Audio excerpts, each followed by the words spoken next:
here on the Amateur Sports TV Sports Show. This next segment brought to you by Colin. Sitting down with me is the president of Baseball Manitoba, Tony Siemens. Tony, a little bit of rain over the weekend, a little bit of green grass. That means it's baseball season, isn't it? It's baseball season, and the weather warmed up nicely on Mother's Day for us to get through our doubleheaders, so we're good. So we had junior baseball starting on Friday and then on Mother's Day, so we'll get to that a little bit later on. But more importantly, we've had some very exciting days with the T12 group coming up. Tell me what happened with the tryouts at Whittier Park. The T12 is coming up This weekend. Right. So that's on Friday. They come around. The Blue Jays come around. They watch the players do their thing. They put them through their paces there, and they're picking. This year, the format is a little bit different. They're picking the top, I believe it is 60 to 100 players across Canada rather than strictly regional. So there is a little bit more drilling down to the top players in the province. So when you talk about the different format, what are they going through? Like, running first, batting, fielding? What kind of scenarios do they go through as players? Well, the format that I was referencing is the team makeups for T12 tournament itself. Okay. They have players from across Canada. They used to have a Prairies team, for example, and a BC team. Now they're putting the top 60 players in, and they're making their teams, not necessarily by region, but they're putting the players in. So they're putting the players through that area. Okay, so a little bit different. Does that mean it's going to be a higher caliber, lower caliber group, do you think? Or how do you think this change promotes or works better for younger baseball players here in Manitoba? I think across Canada, and the Blue Jays, of course, and Baseball Canada, they're thinking they're going to get a higher caliber of baseball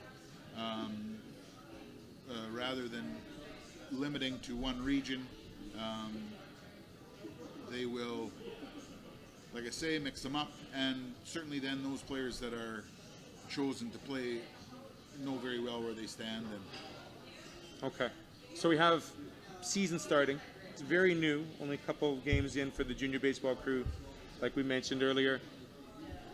Provincial teams already started looking at players already too, correct? That's right. So, I mean, ongoing through your season, you're being looked at by the provincial squads potentially.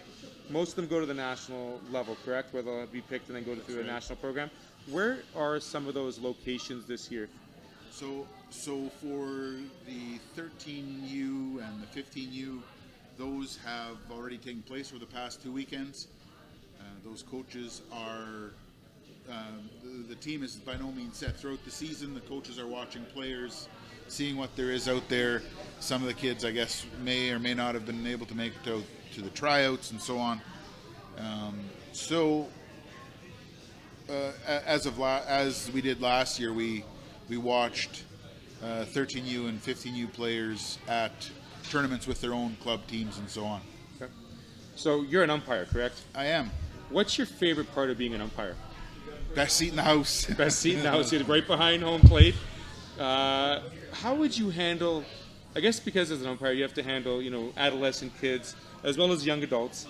How do you manage a hot-headed baseball player when they're trying to argue a call or feel that their call is right? Well, for I guess their different umpires have their different style, but for me, I'm trying to talk in a calm voice and keep the level of the volume down, I guess. And I find if I talk at a certain level of a certain decibel level, then the yelling and screaming usually comes down to that level then. So you keep a cool, calm, collected manner behind the plate so that the players themselves do the same. That's right. That's a smart way to do it, because the boys on the field are trying their best, and there's a little bit of human error, but you obviously, with the years of experience, you probably don't make as many bad calls as some of the younger guys, but you never know. Yeah. We'll leave it at that. I do want to touch base on one more thing here. The third annual Grand Slam Jamboree. It's kind of changed a little bit format. It's happening at the beginning of July. Who is it in conjunction with, and what can we expect in that type of environment for these young players? So at the Grand Slam Jamboree, the kids get to play at Shaw Park. It's in conjunction with the Gold Eyes. We have Baseball Manitoba Day at Shaw Park. The Gold Eyes will be wearing our provincial team uniforms for that day. We started that last year with our 50th anniversary celebration, and we felt that it was good value, and we have continued that for this year also. I would also like to talk, we have Mosquito Monster Mania coming up next weekend. That's at Little Mountain Sportsplex. That's for 11U players. I think for the most part it's A League players. There's opportunities for new umpires to get mentored there and so on. And it's just this, there's a skills component to it.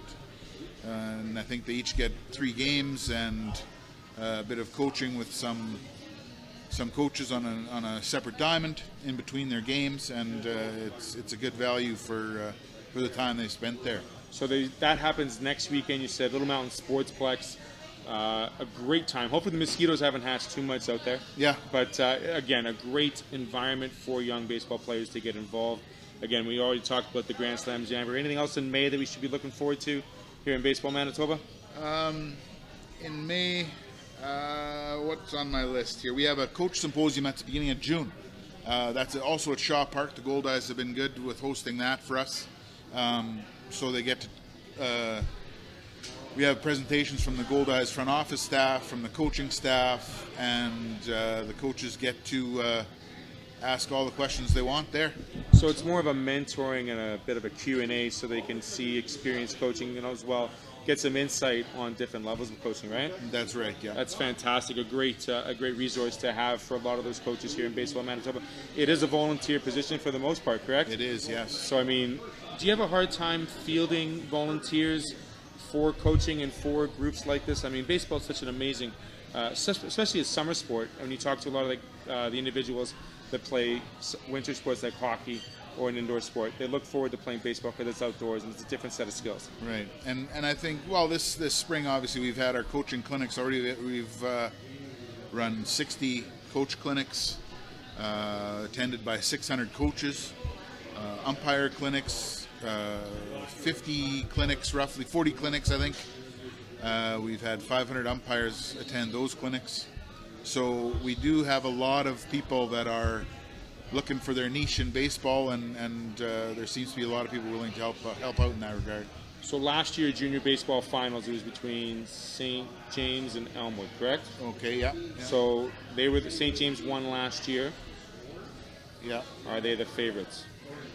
You know, I'm not too familiar with who those guys have there. I know they